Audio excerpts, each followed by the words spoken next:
Assalamualaikum warahmatullahi wabarakatuh. Salam sejahtera untuk kita semua.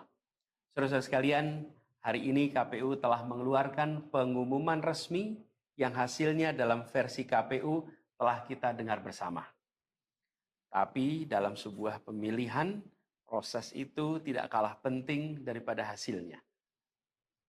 Proses pemilihan itu penting untuk dipastikan terbuka, adil, jujur, bebas dari berbagai macam tekanan. Untuk apa? Untuk menjamin bahwa semua suara yang memenuhi syarat akan didengar dan akan dihormati. Proses pemilihan ini penting untuk dijaga agar memastikan legitimasi, kepercayaan, dan inklusivitas dalam hasilnya. Tanpa proses yang kredibel, legitimasi calon yang terpilih atau legitimasi keputusan bisa menyebabkan keraguan. Maka menjaga integritas pemilihan adalah fundamental untuk kelangsungan demokrasi dan untuk terpenuhinya aspirasi masyarakat secara keseluruhan. Atas dasar itu, izinkan kami menyampaikan pernyataan untuk mendakapi proses pemilu yang sejak awal hingga saat ini. Saudara-saudara sekalian, sepanjang perjalanan Pilpres kali ini, sejak awal kita semua telah melihat dan menemukan begitu banyak ketidaknormalan, kekurangan, dan pembiaran terhadap proses yang tidak wajar, yang tidak pernah terjadi sebelumnya dalam sejarah bangsa ini. Sudah menjadi rahasia umum, berbagai kekurangan ini telah kita temui sejak jauh sebelum pencoblosan. Mulai dari rekayasa regulasi sampai ke intervensi alat negara. Dan semua ini telah menjadi catatan media serta jadi catatan publik. Mas Anies dan saya maju pencalonan sebagai capres dan cawapres ini untuk membawa misi perubahan. Menghadirkan keadilan dan kemakmuran bagi semua. Menegakkan kembali demokrasi dan menunaikan janji-janji reformasi. Dan berdasarkan catatan dari KPU tadi, ada puluhan juta orang yang menitipkan suara kepada kami berdua. Maka demi memperjuangkan suara mereka yang percaya pada perubahan dan tetap teguh hingga akhir, kami memutuskan meminta tim hukum Timnas Amin untuk maju ke Mahkamah Konstitusi dan menyampaikan kepada majelis hakim serta publik luas tentang berbagai kekurangan dan penyimpangan yang telah terjadi selama proses Pilpres kali ini. Terlalu banyak temuan-temuan tentang proses demokrasi yang tidak berintegritas ini yang telah dikumpulkan oleh tim hukum Timnas Amin. Semua ini nanti akan disampaikan oleh tim hukum kepada Mahkamah Konstitusi. Kami mempercayakan sepenuhnya proses ini kepada tim hukum yang dipimpin oleh Saudara Ari Yusuf Amir. Dan tentu dikawal dan didukung sepenuhnya oleh tim Amin di bawah kepemimpinan Kapten Muhammad Saugi.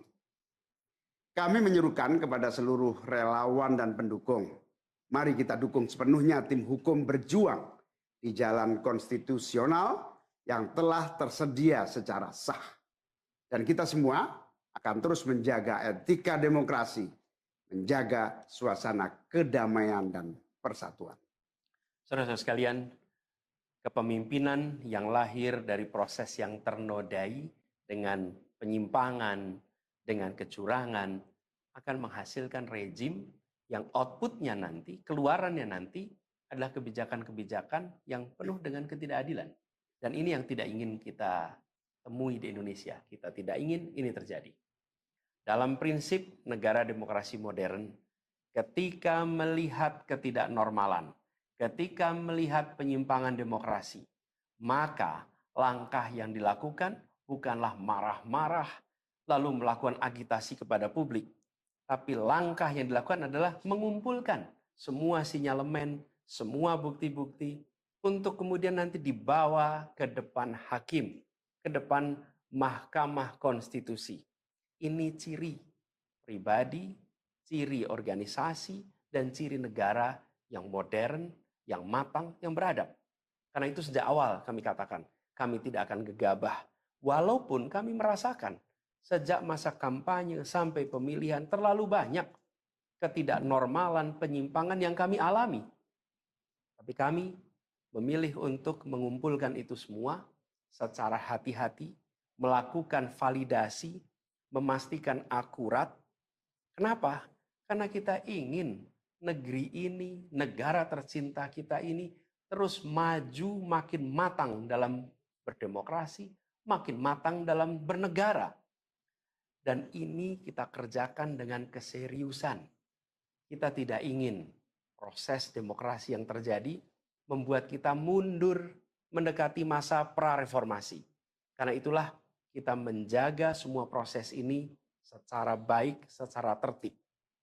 Walaupun itu semua kita lakukan, akan ada saja yang berusaha merendahkan usaha konstitusional ini. Ada saja yang nanti akan mendegradasi usaha konstitusional ini. Seakan ini adalah sikap penyangkalan dan tidak menerima kekalahan.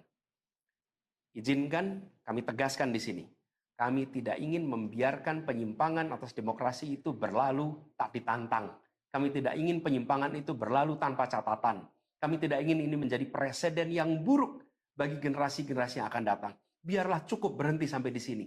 Jangan ada pembiaran. Bila penyimpangan, pelanggaran dibiarkan, dia menjadi kebiasaan. Bila kebiasaan dibiarkan, dia menjadi budaya. Kita tidak ingin budaya demokrasi kita penuh dengan ketidaknormalan. Kita ingin mengembalikan demokrasi kita menjadi demokrasi yang penuh dengan kewarasan. Demokrasi yang mengedepankan adab. Ini yang harus kita kerjakan. Karena itulah kenapa kita memilih jalur ini.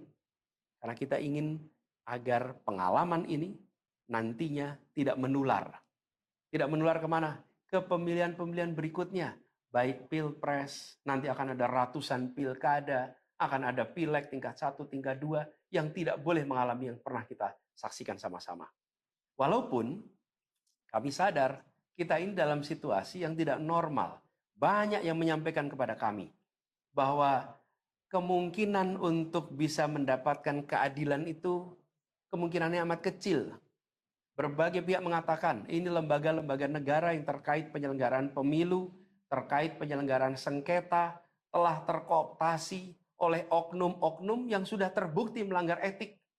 Bahkan ada yang ketuanya sudah melanggar kode etik berkali-kali, sudah diberikan sanksi berkali-kali, tapi tetap saja dibiarkan menjalankan perannya.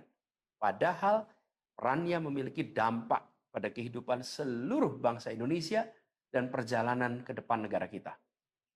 Meskipun kita dengar itu semua, meskipun kita saksikan ketidaknormalan itu, tapi kami tetap memilih berada pada jalan dan jalur konstitusi.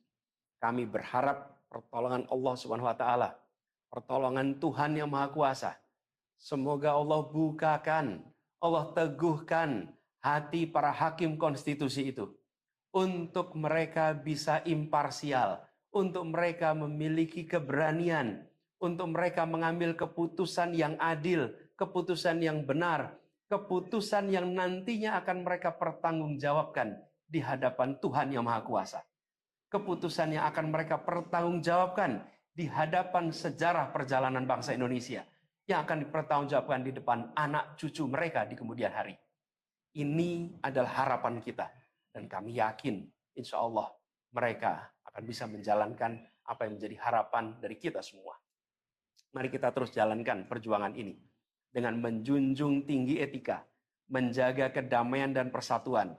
Kita dukung langkah tim hukum, dan kita biarkan segala temuan itu nantinya disampaikan dan menjadi rekam sejarah yang tercatat secara resmi dalam lembaran risalah-risalah Mahkamah Konstitusi Republik Indonesia. Ini biar menjadi catatan, ya catatan pengingat, catatan yang penting bagi perjalanan Republik ini, perjalanan bangsa ini di masa yang akan datang. Seperti saya katakan tadi, jangan sampai ini berulang lagi. Dan izinkan kami mengakhiri dengan menyampaikan terima kasih. Kami sampaikan terima kasih kepada semua yang telah bekerja keras, kepada seluruh tim yang telah bekerja sepenuh hati, dengan luar biasa hingga tuntas, dan kepada seluruh pendukung, seluruh simpatisan yang tak henti menguatkan kami